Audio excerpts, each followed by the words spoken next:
Hello, everyone. Thank you for joining us. As some announcements, this Friday here in the U.S. is the last regular schedule we're going to have. This is our last chant class. Next Friday will be towards the end of the Emperor Liang's repentance. So we won't have a chant class until 2 weeks from today. Okay, so we will begin the Emperor Liang's repentance tomorrow. We'll last for 1 week. And so tomorrow there's just a repentance, and it will end next Friday. And next Saturday we resume the regular schedule. Okay, but we're excited about it because this is the first time we are able to put together this repentance, and it took us about 2-3 years to get to this point. All right, for tonight, for our regular chant Dharma talk, we'll talk about the Patriarch chant. This is something I ran into when I started teaching 20 years ago.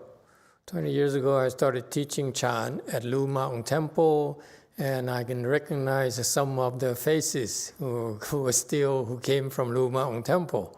Also tonight, I see new faces as well. This is what we try to do. For our way places are designed to help take care of our people, and in particular train our next generation of Sanghans, which we've been doing for the last 20 years, using the Weiyang training methodology that I learned from my Chinese teacher, Master YongHua. When Master YongHua taught me, he chose to teach differently than the way he taught his disciples. How differently? His disciples were trained under a temple. They trained under him, under his protection. I was trained without his protection. So it tells you that in the Weiyang lineage, we have different styles of training, and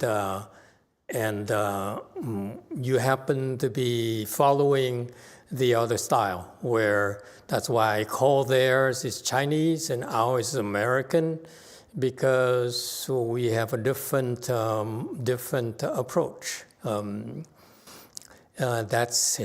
tells you that Weiyang lineage is a very, very peculiar form of training.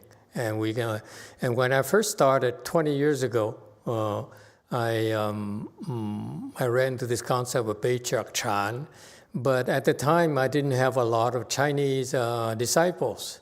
And so now that after 20 years, I have more Chinese disciples. So I asked my Chinese disciples to do some research about the meaning of Patriarch chant, which is I'd like to talk to you tonight. All right. And feel free to ask questions. So, what is Patriarch chant? This refers to the Southern school of chant in the chant world, starting around the 6th Patriarch, Great Master Wu Heineng's time. And so, the 5th Patriarch successor was Master, what's his name? Sheng Xiu, I think. And so he's the Dharma heir of the 5th Patriarch. And the 6th Patriarch received the certain teaching from the 5th Patriarch, and then went out on his own and struggled for about 14-15 years. And then he was ready, so he started teaching. And his teaching style is different from the disciples of Master fifth patriarch. So that's why the Chinese refer to his Chan as Southern Chan versus Northern Chan, which is under Master Sheng Xiu. Okay?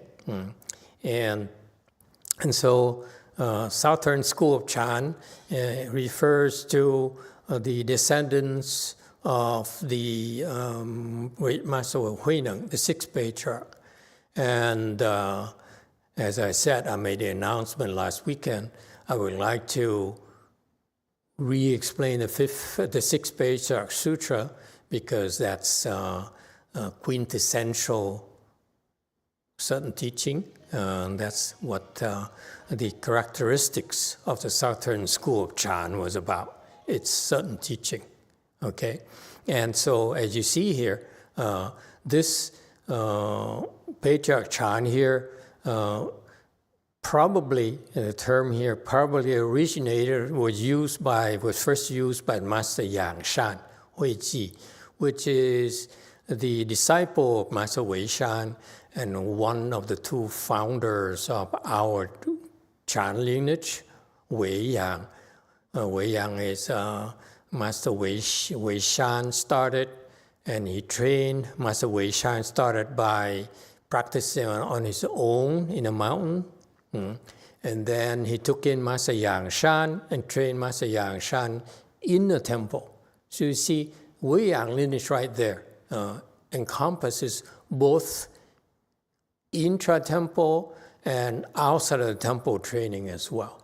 And after Master YongHua started teaching on his own, he's the one who continued the lineage of the Weiyang lineage. Okay, and probably because he's a little bit better than the rest of Master Weishan's disciples. Okay, and so that's why they took on the name Weiyang lineage. Okay, so this his name is YongHua Huiji, and he's the one who used the term Patriarch Chan. And he said, according to the Chinese Chan records, you have only attained Tathagata Chan, not yet Patriarch Chan. Okay, and again, it's for fun. This is for your reference, so that in the future you understand, you have a better reference points and understand where our Chan originated from, and you have this very rich Chinese Chan heritage we got, and through Master YongHua and Master Weishan. Okay, so Master YongHua himself said, you attained Tathagata Chan, not yet Patriarch Chan. So this implies that Patriarch Chan is, to his eyes, higher than Tathagata Chan. Okay, and so what is this Patriarch Chan? This Patriarch Chan here refers to the Chan that was transmitted from the first Chinese Patriarch, Great Master Bodhidharma, who went from India to China. So he's considered to be the first Chinese Patriarch, very much like Master YongHua, who's Chinese, but he came to the US, and therefore he's considered to be the first American Patriarch. Okay?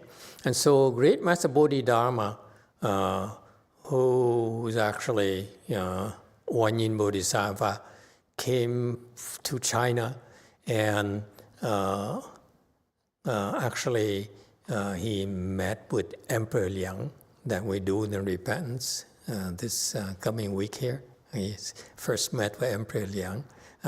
Anyway, so Great Master Bodhidharma brought Chan to the China, transmitted to Great Master Huike, who was the second Chinese Patriarch, and then he transmitted to the sixth Patriarch, Master Huineng. Okay, and from Master Huineng, under him, his disciples, he had branches of disciples who eventually founded the 5 houses and 7 schools of Chinese Chan. Okay, this is for your reference, just fun information for you. And what are the 5 houses and the 7 schools? The 5 houses are the famous 5 houses of Chinese Chan, which are Linji, Cao Dong, Weiyang, Yunmen, and Fayan. Okay, so those are the well-known 5 schools in Chinese Chan. In fact, they're from Linji. There are 2 more sub-branches, the Huanglong and the Yangji lineages. Okay, so that's why they're called 7 schools. So you see basically the 5 Chan houses, the major houses. Linji itself had 2 more branches, and not sure what happened to those 2 branches. Basically, they disappeared. They were basically merged back into Linji lineage. Okay, so right now there are these 5 schools of Chinese Chan. They actually discontinued except for Linji, Cao Dong, and Weiyang.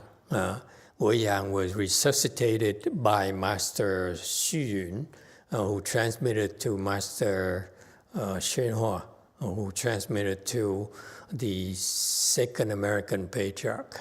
Okay, so the lineage is still alive. These 3 lineages are still alive. Linji is Vietnamese, it's Taiwanese. Most Taiwanese Chan schools are Linji. Most Chan schools are Linji. This is the most popular Chan school. Why? Linji actually was 1 generation below Master Weishan. Okay, so it's like a junior to Master Weishan. But Linji, Great Master Linji is very colorful. He resorted to marks, yelling, screaming, and beating and punching people, and it captivated the Chinese people's attention. So that's why he became very famous for that characteristic. Turns out in the Weiyang lineage, Master Weishan, he started doing that as well. He beat up his disciples.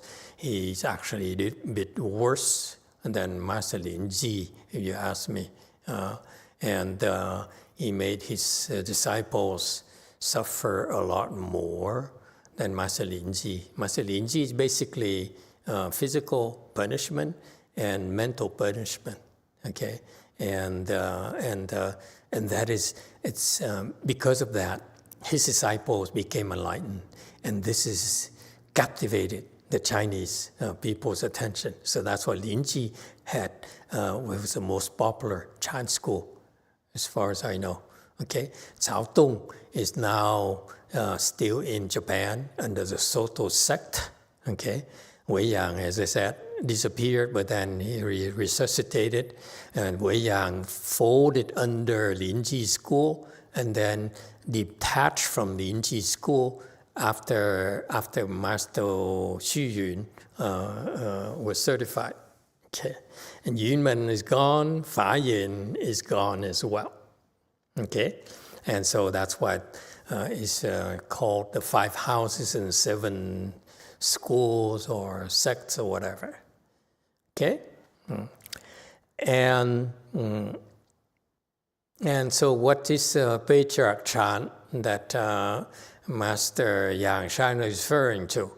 It's talking about direct transmission outside of scriptures, 教外别传, and 不立文字不义言语, and does not rely on spoken words or letters, and okay, and so those are the the nature of the Patriarch chant, all right? And it's transmitted directly from master to disciple, generation after generation. When the master certified the next generation, his disciples, or the people who came to seek certification, it through a mind-to-mind seal. Okay, this mind-to-mind seal here is a chant world where you basically are officially admitted into the club of enlightened chant masters. Okay, so basically it says that the mind from this master here, okay, recognizing that the student or the visitor is also enlightened. That's what it means. Mind, enlightened mind to enlightened mind, seal. So this mind here certifies this mind as enlightened. And that's a seal. Mind to mind seal. Got that? I don't know if you can find any explanation, but that's what actually happens. Okay, this is different world of chant, where I assure you, this is how chant is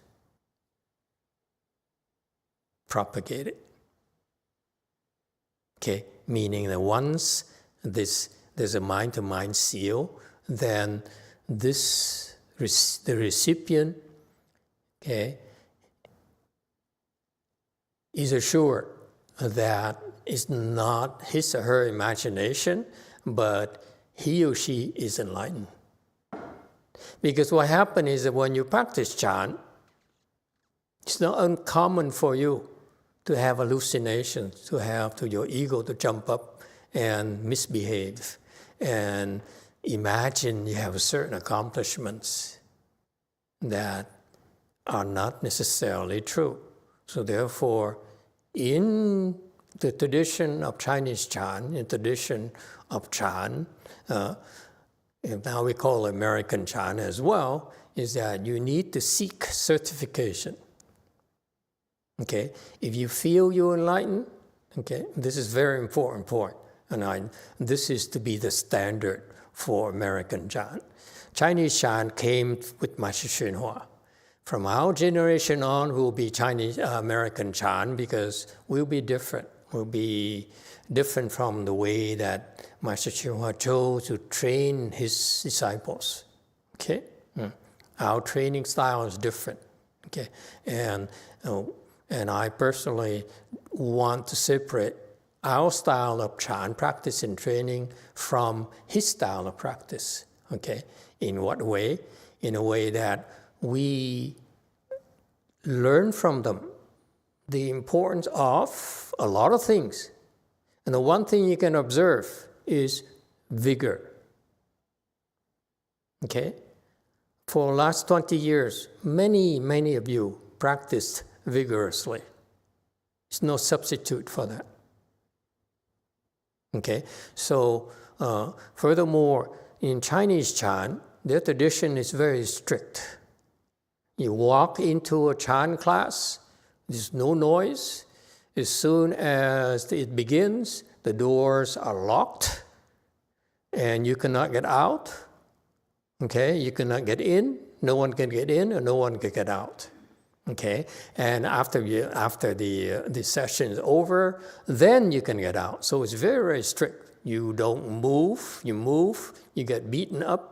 Okay, that's what the Chinese are still doing. That's what the Taiwanese are still doing in some places. That's what the Japanese are still doing in their training.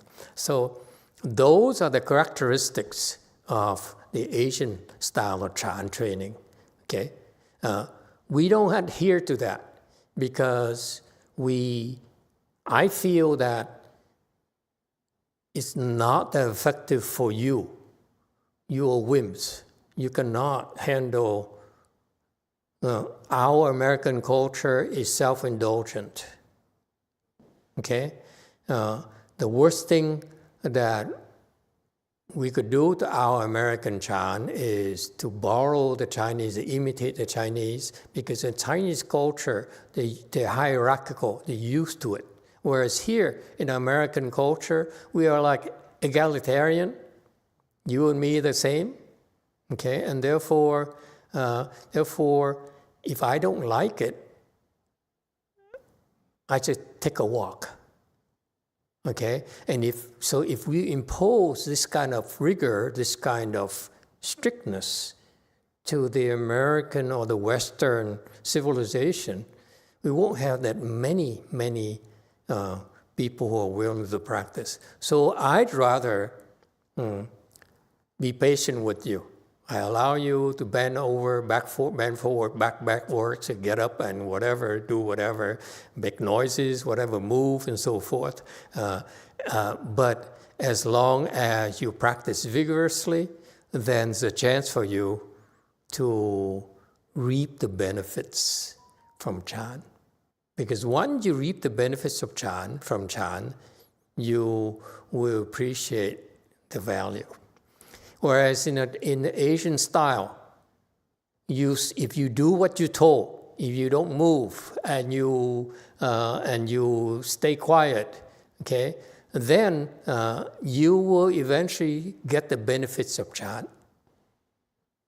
Okay, so for most Asians, that would take a long time. Okay, but that's their foundation.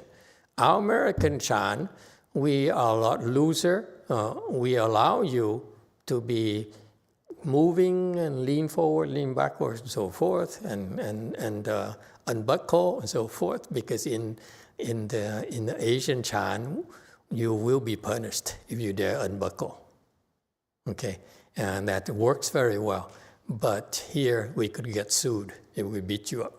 Okay. And so there's a lot of adaptation that we're doing. So in doing that, I found out that it works much better for our followers, to the point where all of you who've been practicing with us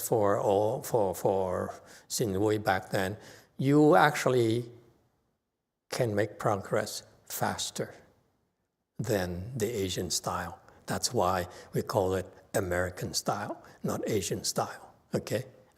Because why? What's the difference? There are many differences. I'm not going to reveal to you my secrets, okay? You come to the temple, you practice, we organize these events for practices like Emperor Liang's repentance. That's part of Chan training as well, by the way, okay? So it's a lot more pervasive than simply crossing your legs and that rigid style of Chan practice. It works for people who have a lot of blessings. If you have a lot of blessings, like Master YongHua, if you tell him, sit down, cross your legs, and don't move, he can do that right away. He has that many blessings. But most of you who are still here today could not do that at first. Okay? And so you see, that's a difference in your nature. And that's why we need to adapt it to your conditions. Your condition is that you're a lot looser, you're a lot more self-indulgent, okay? And therefore, we compensate for that, okay, by teaching you other things. What things? Kindness. What about kindness? Yes, you teach you to be kind.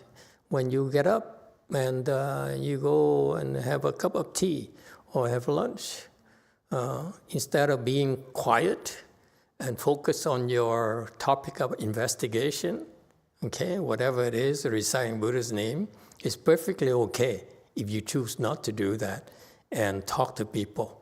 Why?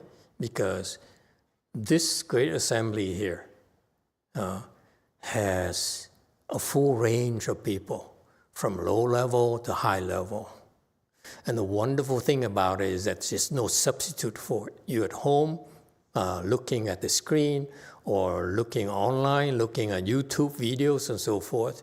That's what you're missing. You're missing the live people here, okay, who have different levels.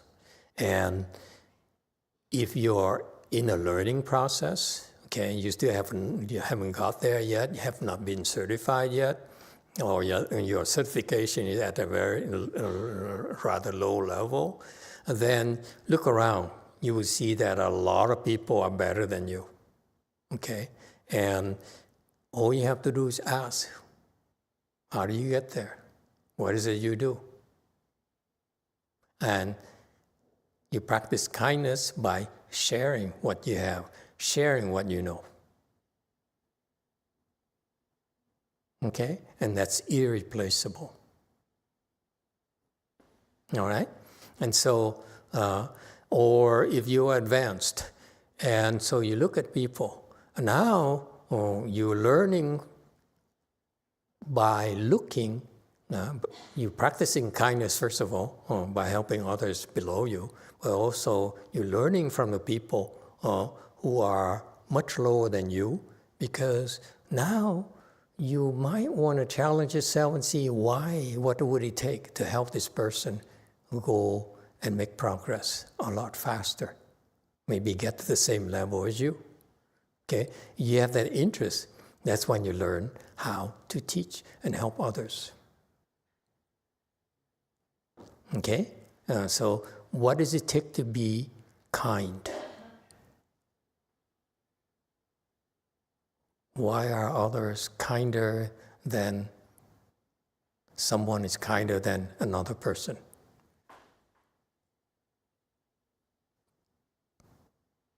Do you know?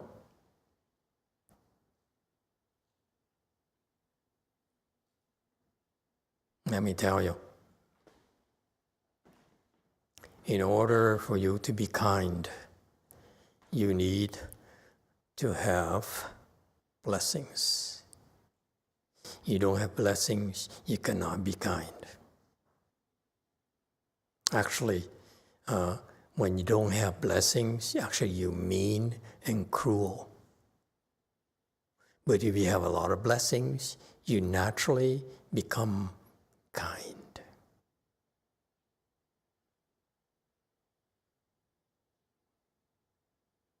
Notice that what you're learning is not about being right. You're right and someone else is wrong. Okay? It's about kindness you're learning. And you check yourself. It's not my fault. No one else's fault. If you're not that kind, it's because you lack blessings.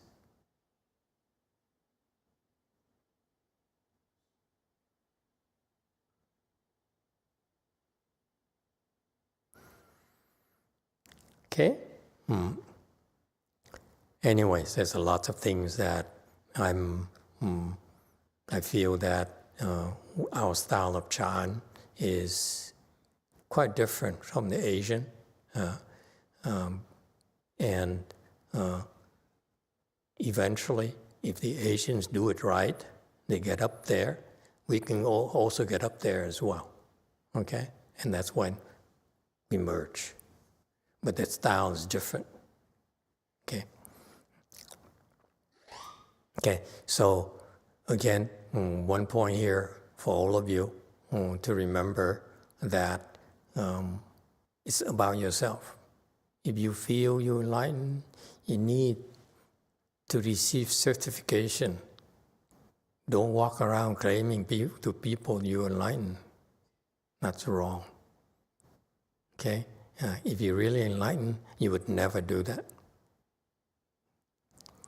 All right? And the fourth one, the Patriarch Chan, is to see one nature. Jian Xing Cheng Fo, and certify,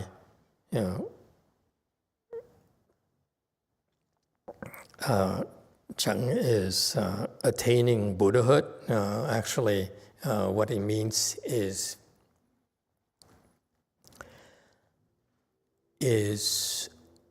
not realizing one's true nature. Okay, we need to change this. It should be see the nature and attain and become Buddha. Okay, that's the proper translation. You want to fix it? All right. What does it mean? Yes, 5. Sorry, this is a question about the previous slide. The mind-to-mind seal, is it the same as mind-to-mind certification, or there's some more meaning to the seal?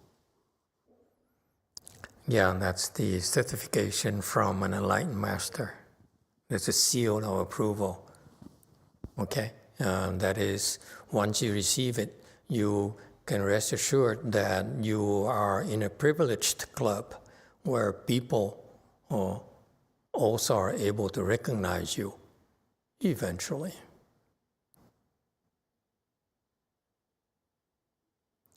Okay? Because even though you receive certification, quite often, just like you just became an American citizen, you don't know anything about America yet, so it will take you a while before you feel American, if you will. Okay? But at least you've been admitted to the club. Okay? So, Jian Xing Cheng Fo. Okay, so the Patriarch Chang is actually what we've been teaching, is see the nature and become a Buddha. What is it talking about? See the nature is you see you're able to reunite with your true self. Because if you're not enlightened yet, you don't know who you really are, basically. You're confused. You really don't know. Okay? Until you're certified, okay, that becoming Buddha here, you see the nature, become a Buddha here refers to that you are able to have a Buddha's wisdom. You don't actually become Buddha. This is where the Patriarch Chan people, I think they did this on purpose to help us flag out the people who are full of themselves, who says, I am enlightened, I'm now a Buddha, I'm the same as Buddha. There's no such a thing. Okay? Cheng Fo here is to Cheng Fo, is to certify, is to accomplish the Buddha's wisdom. It's not you don't become Buddha. You see the nature and certify to the Buddha's wisdom, if you will. Okay? And so basically a lot of people who read this, a lot of people who study the Chan annals, and they see that, I understand my nature. They meditate and they see something, they experience a good state and say, I've seen my nature. And therefore I become a Buddha. Nothing is further from the truth. You see, nature is that you're able to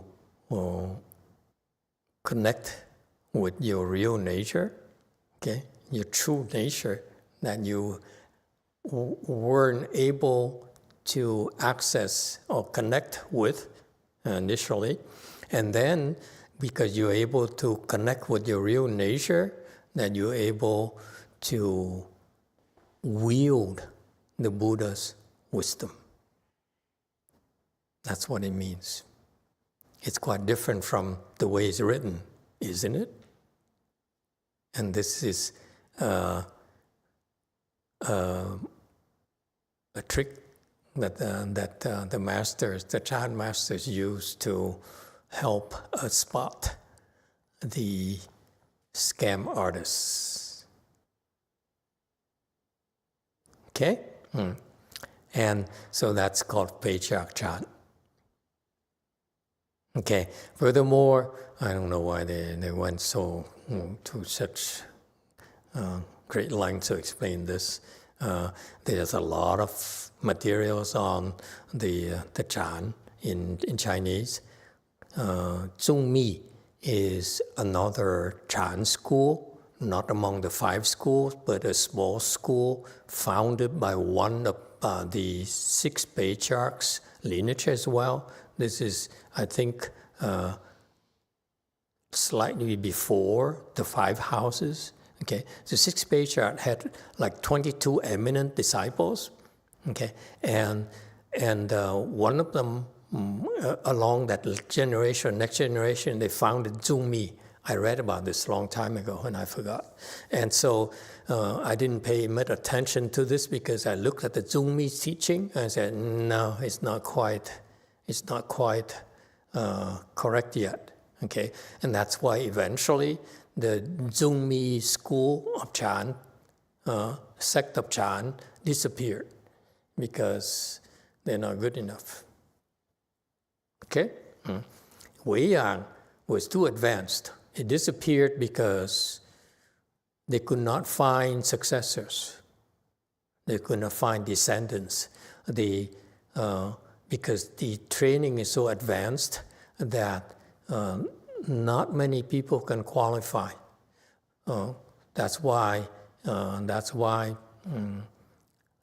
once Master Wei Shan, Master Yang Shan, his successors, they got to the point where they can no longer transmit their knowledge to the next generation. They said, no, this is it.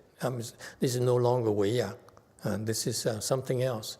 And the point being that they folded into the Linji school because part of the Luoyang training style is the same as Linji. The same philosophy, okay, but much more subtle than Linji. But for regular people, they are attached to marks. So they're impressed with the fact that the Linji patriarchs would manifest these marks of beating, of shouting and yelling, and people became enlightened. It's fascinating to the Chinese. That's why that they became very famous. Okay, but for us professionals, it's an attachment to marks. You teach, and you have to yell. It's attaching to yelling. You teach, you have to beat up on people. That's attaching to beating up on people. See that? So that's why it's different. But so in the Weiyang style of training, we also have that, but much more subtle. Okay, it hurts a lot more than beating you. And so the Zhongmi here is one of the early schools, and that they also have aspirations to transmit Chan, but the level of understanding of Chan was not deep enough. That's why the peers did not take them seriously. And that's why the founder, I think, is one of the eminent disciples of Master Hui Neng, or maybe his descendant. Okay, and so but Zhongmi was at the time here at the times they were pretty famous, and they categorized Chan from shallow to deep in 5 types. Again, it makes me chuckle. So why do you need to classify into 5? I can do 10. I can do 20. Well, I can do 1 or 2. Okay, but he says 5, and he says what? What are the 5? Now the 5 are the externalists, or they call it heterodox Chan, or the worldly Chan. Okay, meaning that we have a good competition, worthy competition from the externalists, like the Taoists and the Qigong and those people. They're very good. They're very competent. Tai Chi and so forth. they have good meditation, especially a Taoist. And there's a Fan Fu Chan, a worldly Chan, where that's the rest of the non-heterodox Chan. And then the Hinayana Chan, that very popular in Europe, for example, and Mahayana Chan, which is the core of Chinese Chan. Okay, and the fifth one is Supreme Vehicle Chan. So Zhongmi separated Mahayana Chan into Supreme Vehicle Chan. Okay, also called the Tathagata Chan. And at the time, Zhongmi people, based on the Zhongmi influence, the Chinese thought for a while that the Bodhidharma Chan, transmitted Bodhidharma, is Supreme Chan. But actually later, the Chinese patriarchs decided that it's not high enough. Okay, so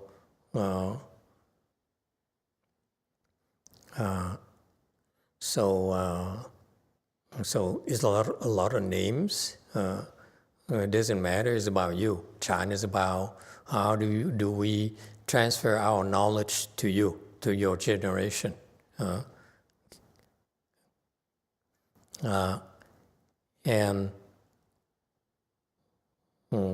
And so basically, the conclusion is that the Patriarch Chan is a word that should remind you of what we call pure Chan. I call pure Chan because it is the kinds of wisdom that the patriarchs help the Buddhist disciples develop to continue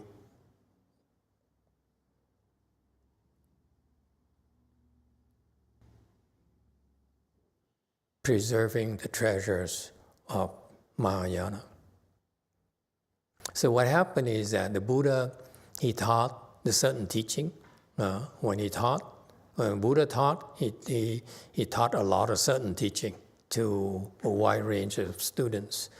And then along came the sixth patriarch, who specialized in teaching certain teaching primarily. Okay, he had so many eminent disciples that he chose to teach primarily certain teaching. Okay, and so the patriarchs, the Chinese patriarchs, decided to selectively use various forms of training techniques to transfer the knowledge, their knowledge, to the next generation. Okay, and so that's why they have this lineage of Chan patriarchs, okay, whose purpose, whose jobs are to serve you, serve us. Okay, meaning that if you're not good enough, then we transmit to you, I don't know, another form of Chan. But it turns out Master Yang Shan was so advanced that Master Wei Shan had to transmit to him all his knowledge. Okay, and so the Patriarch Chan is a Chan that is very flexible. Okay, it will transmit to you, to each generation, the technology to help you open your highest level possible of wisdom.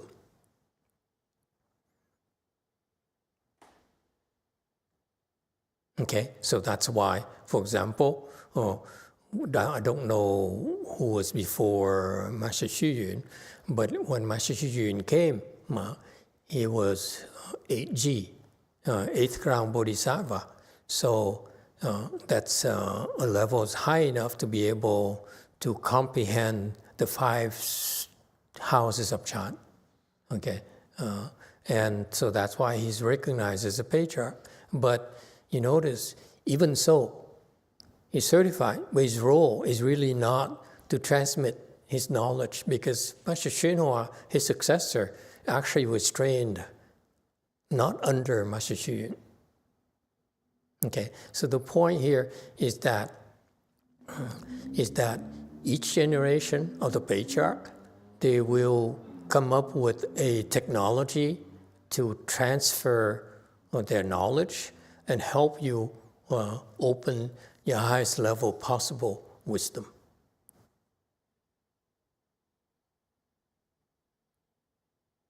Okay, so the point being that if you want to practice Chan, the best thing possible for you is to go find a patriarch, Chan patriarch, to learn from.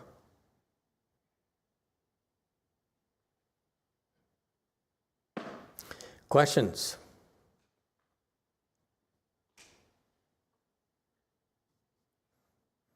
Yes, 9. Amitofo Masters. So, how does one become a patriarch? Is it through like lifetime of trainings, or is just because they vow to become patriarchs? Thank you, Masters.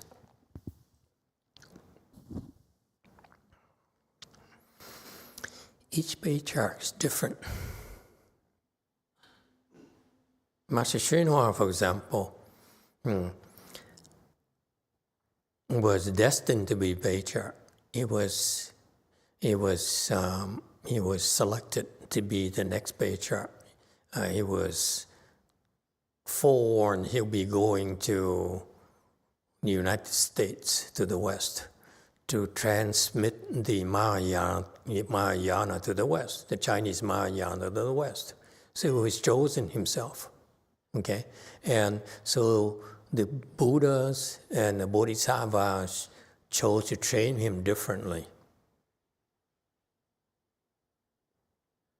If you compare that to his predecessor, Master Xu Yun, who also practiced by himself, but his methodology was more of the Huatou. And you look at the technology. Technology matters. If you practice Huatou, okay, and Master Xu Yun practices for like 20 years, 30 years or something, before he became enlightened, okay, it shows you right there that the technology is kind of slow, if you ask me. Okay, Master YongHua never had to go through that. Okay, so that's why Master YongHua is not meant to train under Master Xu Yun. He was being overseen, his training was overseen by the Buddhas and the Bodhisattvas who protected him, who took care of him.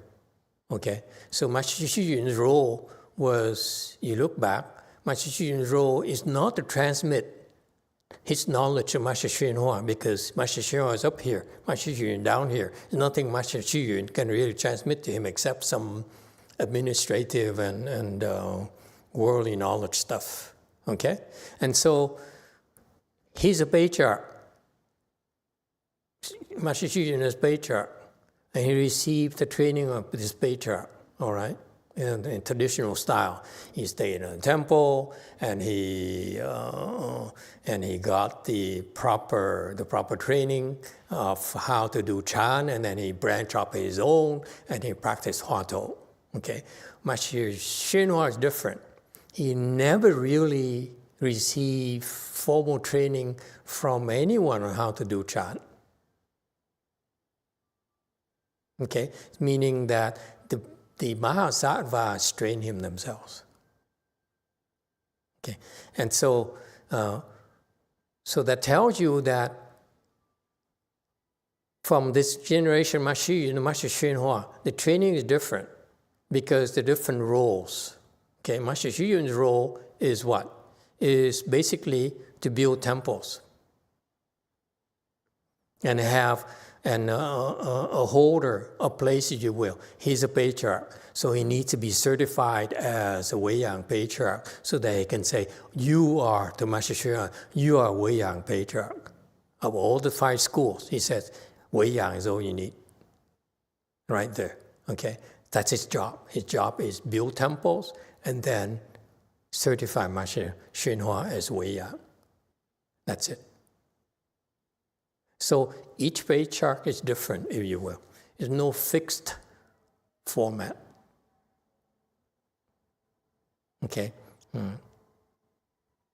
So if you follow my rationale, you should learn from a patriarch. So which one do you learn from? Master Xu Yun or Master Xunhua? You ask me, I would not learn from Master Xu Yun because I don't like Hua Tou. I feel inferior. Okay? I will learn from Master Xunhua. So I would skip Master Xu Yun. So each patriarch have their own role. Okay? They're not all the same. Some of them are like temporary, some of them are really not that important. Okay? So how do you become a patriarch? You become a patriarch naturally, because that's part of your training.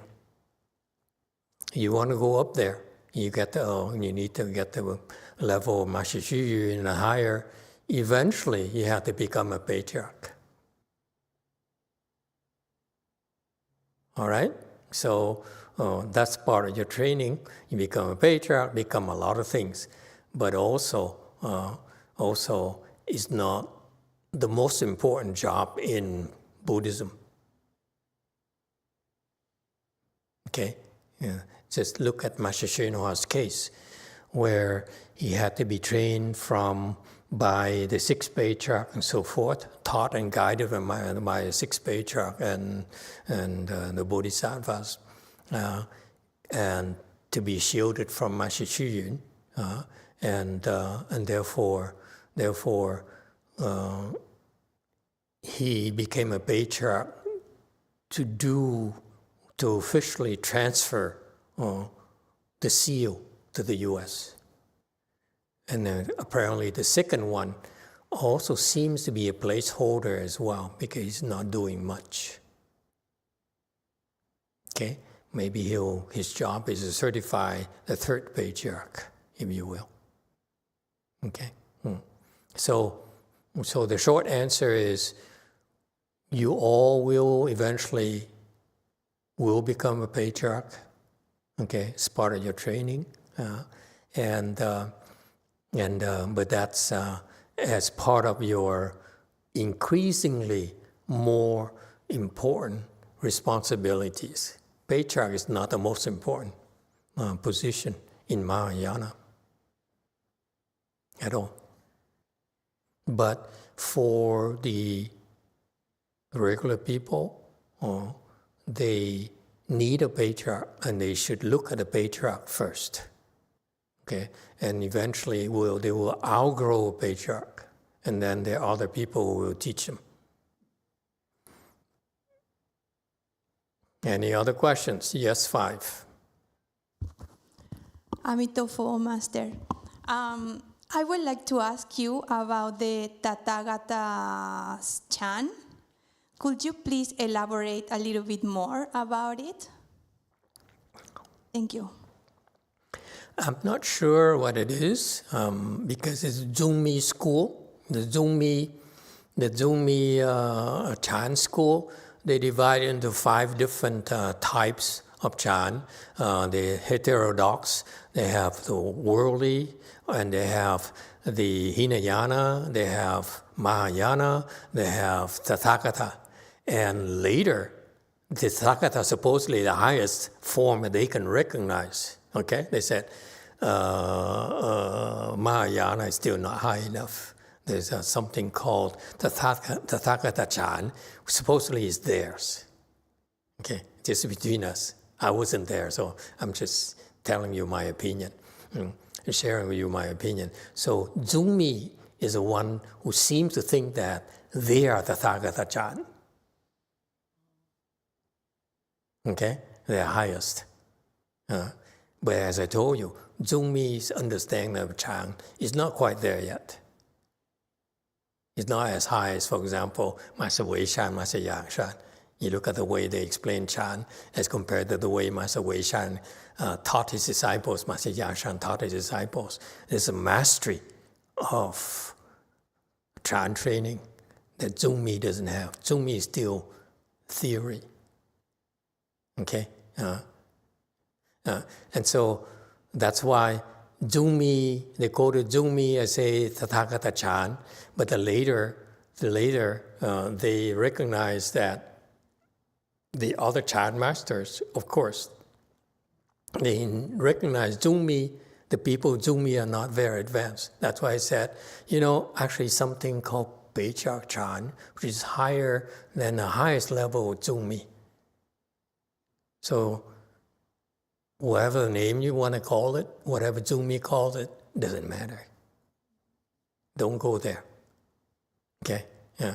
I never bothered reading a full article of a Zungmi teaching.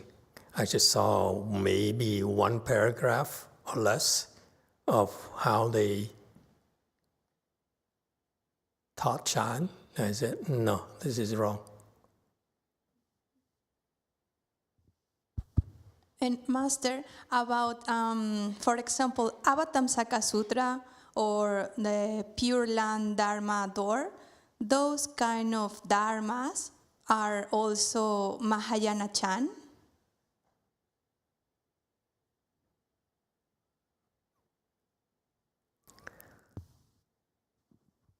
It's a good question. This is my problem. I open this can of worms. So that's why you are entitled to ask me questions. Don't worry about it. Okay. Basically, Chan, the five schools of Chinese Buddhism, Chinese Mahayana, Chan school, Pure Land school, Secret school, Teaching school, Vinaya school, all the 5 schools there, they are the core of Chinese Mahayana. Okay, they've been transmitted to the U.S. already via Master YongHua, and also along with him, the Chinese Tripitaka. It's not just him alone, because his job, Master YongHua's job, is simply bring what he knows, but also have references to Chinese Tripitaka. He says, I'm Wei Yang, therefore people would say, immediately smart people would say, what else did Wei Yang teachers teach in the past? So we would go, you see, so Master YongHua's job is bring over the awareness of Chinese Mahayana, okay, and references. He says, what I know here came from Wei Shan, Yang Shan, Tripitaka, and so forth. Okay, that's his job. So far, so good. And so the 5 schools here is what Master YongHua brought to the U.S. at his level. But more importantly, it's the references, the cross-references from whatever he taught. Avatamsaka Sutra, for example, is the reference to who? Master Qingliang, which is much more advanced than he is. Master Zhuche, which is higher level than Master YongHua. Okay? So those references are much more important than Master YongHua's teaching alone. Okay? So he brought the references of Chinese Tripitaka. That's the most important one. Okay? And so if you learn the Chan, or you learn Pure Land, You can choose any school. You can learn Vinaya, okay? But easiest, the most effective way is to learn Chan, because Chan is the best and the fastest training technology because of something called sudden teaching. Okay? Everything in Chan is geared towards sudden teaching. So Master Shenhua prepared my generation. Okay? He only could give us 20%. Because that's all we can absorb in my peers. Okay? Whereas, because you compare his sudden teaching versus the sixth patriarch teaching, it's a huge gap. Okay, so right there in the Chan world, okay, you see that the Chan is the most effective form of practice for training. Okay, however, you go through that. Okay, you can get up to the level of the Buddha to practicing Chan. Okay, but also you practice reciting Buddha's name. You can get up there as well. Okay, so can you claim that Chan is faster than Pure Land? No, you can't. Not at all. Okay, and so, but the point here is that Chan has a much more systematic way of training people, and it's so well documented on how to train. Okay. Whereas Pure Land is not as systematic.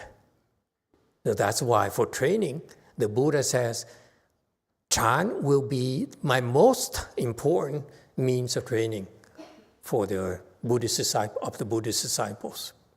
Okay, and so that's why the Chinese understood. They said, I have Chan, I have Pure Land, I have secret school, and so forth.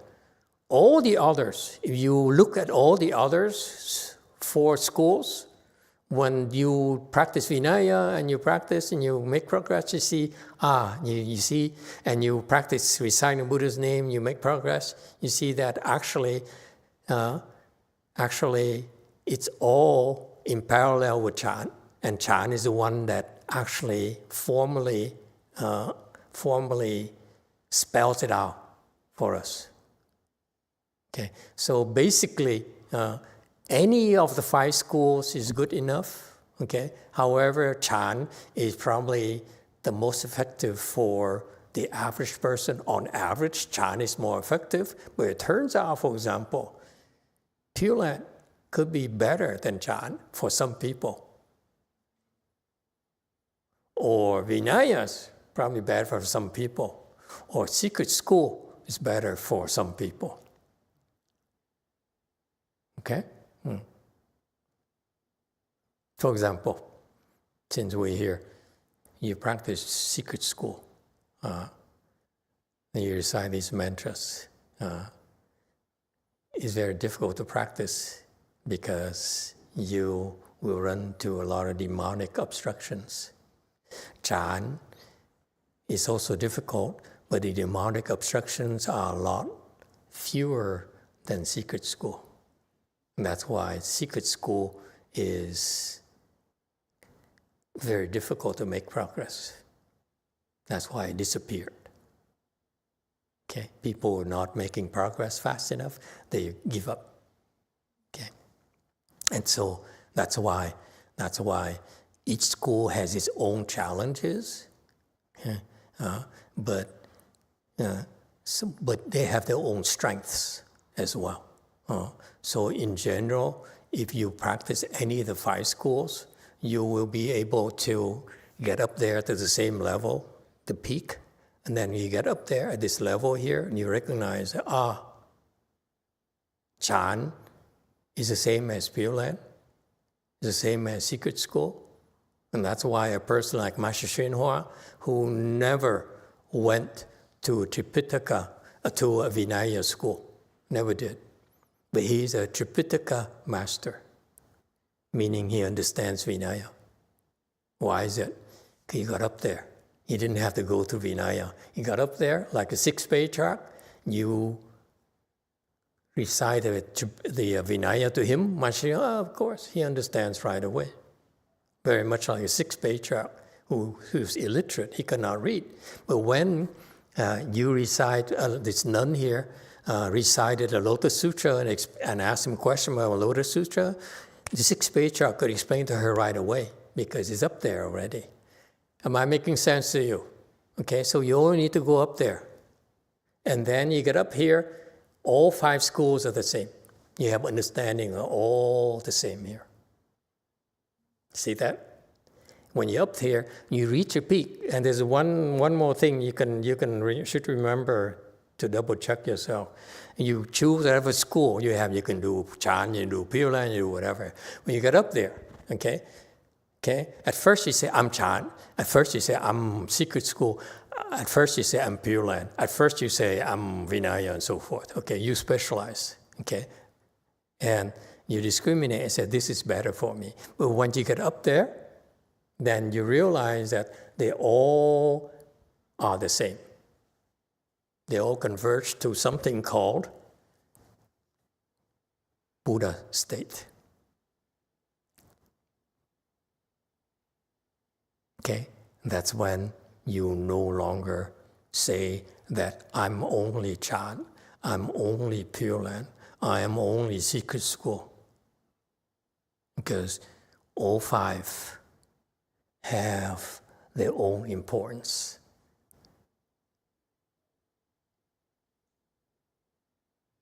Okay, so that's what I'm trying to tell you.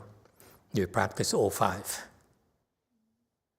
Okay, because the best way you practice Chan alone, okay, it's very good. It has its strength here.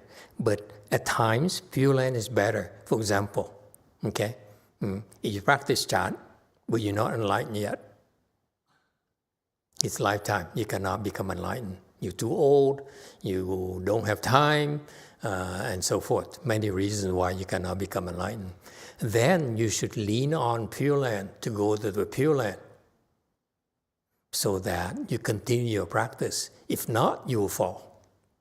You lose time, you waste time here.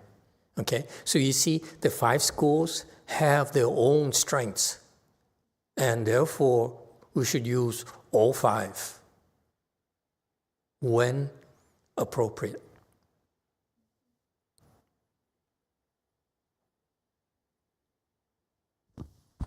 Thank you, Master.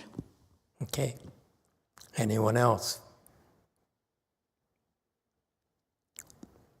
So this is a Patriarch Chan. It's actually a smaller subset of what we're talking about here. The Patriarch Chan concept I'm sharing with you tonight is for you to know that the Buddhist patriarchs, they have a job. They come to our world, became a patriarch to do a job, and they're not by means not the most important people in Buddhism. For example, we've been studying the first chapter of the Avatamsaka Sutra. Those celestial kings are much higher level than the patriarchs. Much, much higher level. Much, much more important. Because they are the ones who are enabling us, the patriarch, to function as patriarchs. Okay? And so Patriarch Chan here, for your reference, is basically give you a reference point where you're learning the proper Chan technique. That is what patriarchs are supposed to do to help you, give you the reassurance it's a right thing for you to practice without any fear. But one day you also have to outgrow the patriarchs, if you ask me.